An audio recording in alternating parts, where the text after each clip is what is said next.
নমো রাম কৃষ্ণ হরি নারায়ণ নিরঞ্জন নমো দেব দেবী দয়া পরমনাথ আমি তোমার শরণে নমি মার্গ প্রভু ভগবতী কথা মানসী প্রভু ভগৱন্ত আজি সেই তেখেতসকলে সহযোগী ধৰোঁতে মানে যদি কোনোবাখিনি সেইটোতো আমি পোৱা নাই মানে উজনি অসমৰ ইটা বেলেগৰ পৰা ইটা লৈছে নে ক'ৰ পৰা মানে এইটো জাষ্ট আমি চইলটো লৈছিলোঁ ছাৰ বাকী ছাৰ নেক্সট আমাৰ ফেজটো যিটো আছে সেইটো তাতে দেখুওৱা হৈছে হ'ব সেইটো ছাৰ আমাৰ ASR ফালৰ পৰাই কৰিছে ছাৰ এনেকুৱা ক'ত আছে ছাৰ একচুৱেলি মেইন কথা হৈছে যেতিয়া যে ভিতৰতো মানুহে চাব পৰা যাতে হয় চাইণ্টিফিক ইউনিক টানেলিং কাম আপোনালোকে চাবতো ASI জড়িত এক্সপাৰ্টিজ নহয় এইবোৰ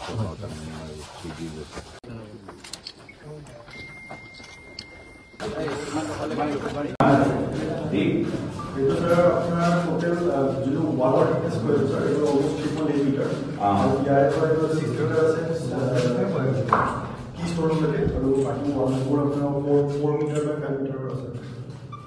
আৰু সেই সময়ত মানে চব মেনুৱেলি কৰিছে নে কি ইনষ্ট্ৰুমেণ্ট ইউজ কৰিছিলে আজি আমাৰ কাজিৰা সমষ্টি বিধায়ক দেৱব্ৰত শইকীয়া ডাঙৰীয়া আৰু আমাৰ তিতাবৰ সমষ্টি বিধায়ক ভাস্কৰ বৰুৱা ডাঙৰীয়া লগতে আমাৰ জিলা কংগ্ৰেছৰ সভাপতি উৎপল গগৈ ডাঙৰীয়া আৰু আমাৰ দলৰ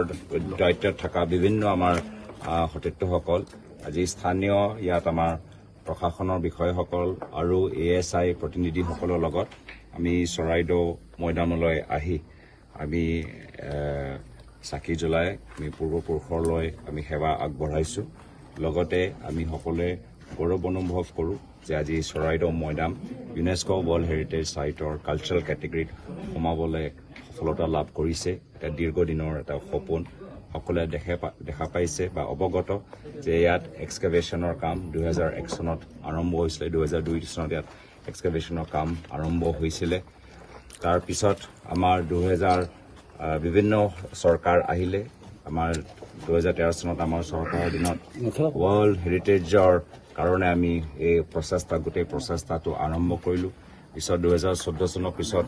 চৰকাৰ সলনি হ'ল কেন্দ্ৰীয় চৰকাৰ সলনি হ'ল তেওঁলোকে কামখিনি আগবঢ়াই লৈ গ'ল 2016 চনত ইয়াত নতুন চৰকাৰ আহিলে সৰ্বানন্দ সোণোৱাল ডাঙৰীয়াৰ চৰকাৰ আহিলে আৰু বৰ্তমানত আমাৰ কেন্দ্ৰীয় চৰকাৰ প্ৰধানমন্ত্ৰী মোদী ডাঙৰীয়াৰ অধীনত আৰু আমাৰ বৰ্তমান অসমৰ মুখ্যমন্ত্ৰী হিমন্ত বিশ্ব শৰ্মা ডাঙৰীয়া আজি তেওঁলোকৰ সময়ত আজি ইউনেস্ক'ই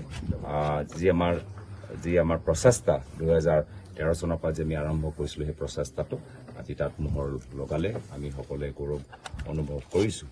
যে গৱেষণাৰ ক্ষেত্ৰত ৰিচাৰ্চৰ ক্ষেত্ৰত বহুত কৰিবলগীয়া আছে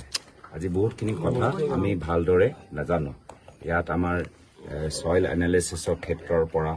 আমাৰ এক্সৰে ক্ষেত্ৰৰ পৰা কাৰ্বন ডেটিং ক্ষেত্ৰত বহুতখিনি যে আমি ইয়াত ৰিচাৰ্চ যে হ'ব লাগে চাইণ্টিফিক ৰিচাৰ্চ যে হ'ব লাগে আৰ্কিঅলজিকেল ৰিচাৰ্চ যে হ'ব লাগে সেইখিনি আমি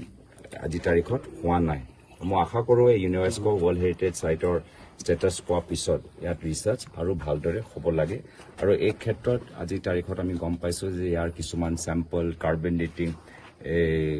লক্ষ্ণৌত গৈ হৈছে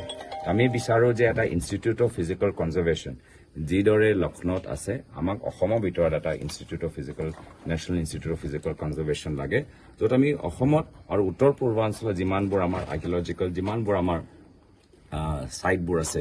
গোটেইখিনি আমি ইয়াত ষ্টাডি কৰিম এতিয়া লক্ষ্ণৌত গৈতো তাততো কোনোবা টাই ভাষাৰ এক্সপাৰ্ট আছেনে নাই মই নাজানো কিন্তু ইয়াত আমাৰ ইনষ্টিটিউট অফ টাই চেণ্টাৰ আছে বিভিন্ন আমাৰ আমাৰ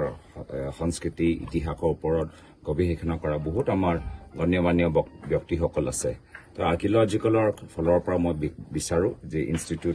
national institute of physical conservation ইয়াত হওক আৰু ৰিচাৰ্চৰ ক্ষেত্ৰত আৰু ইয়াত কৰিবলগীয়া আছে ইতিমধ্যে মই গম পাই গৈছোঁ যে ইয়াত টুৰিজমৰ কাৰণে বিভিন্ন তেওঁলোকে পদক্ষেপ লৈছে কিন্তু টুৰিজমৰ আগত অহাতকৈ আমাৰ ৰিচাৰ্চত আমাৰ বাধা হ'ব নালাগে মানুহ আহক নৱপ্ৰজন্মৰ আমাৰ বুৰঞ্জীৰ বাবে আৰু তেওঁলোকে শিক্ষিত হওক কিন্তু এই ক্ষেত্ৰত আমাৰ যে অধ্যয়ন হ'ব লাগে ৰিচাৰ্চ হ'ব লাগে আমি যে ইতিহাসৰ বাবে আৰু অৱগত হ'বলৈ বিচাৰোঁ আমি সেই ক্ষেত্ৰত আমি বাধা পাব নালাগে মোৰ মতে আমি বহুত কৰিবলগীয়া আছে এতিয়া আমি যদি ভালকৈ আৰু কৰোঁ ইয়াৰ ওচৰ অঞ্চলত বহুত আমি বস্তুখিনি ভালদৰে আমি জানিবলৈ এটা পাম আৰু আজিৰ তাৰিখত আহোম বুৰঞ্জী আমি ভালদৰে আৰু আমি শিকিব লাগে, জানিব লাগে। আহোম বুৰঞ্জী লৈ আমি দেশৰ চুকে কোণে স্কুলৰ টেক্সটবুক যোগেদি, কলেজৰ কাৰিকুলাম যোগেদি আমি সমগ্ৰ ভাৰতৰ ল'ৰা ছোৱালীৰ ওচৰত লৈ যাব লাগে যে কেনেকৈ এটা জনগোষ্ঠীয়ে প্ৰায় 600 বছৰ বিভিন্ন আমাৰ জনগোষ্ঠী জনজাতিক একত্ৰিত কৰি আমাৰ এটা সুস্থ অসম গঢ়ি তুলিলে। তাৰ বাবে আৰু আমাৰ অসম ভাৰতৰ জনসাধাৰণে জনাটো উচিত।